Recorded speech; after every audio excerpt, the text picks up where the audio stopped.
धीरे बरसू रे बदरवा धीरे बरसू रे हाँ धीरे बरसू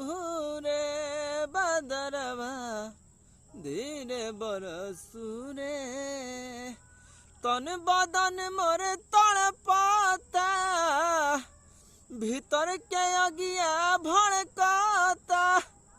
कि तन बदन मोर तड़पाता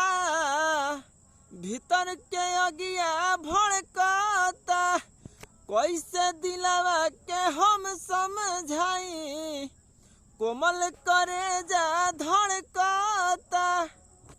रिम झिम सा बरसू रे धीरे बरसू रे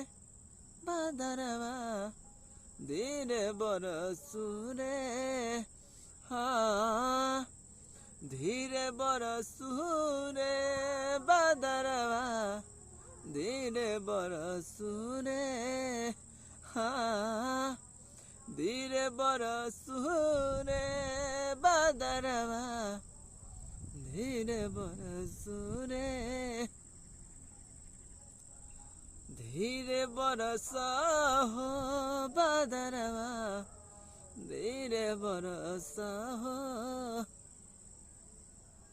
कैसे दिलवा के हम समझाई बड़ल दर्दिया के हसे बताई हर की कैसे दिलवा के हम समझाई बढ़ल दर्दिया के हसे बताई कैसे समझाई रे धीरे बरसू रे बदरवा धीरे बरसू रे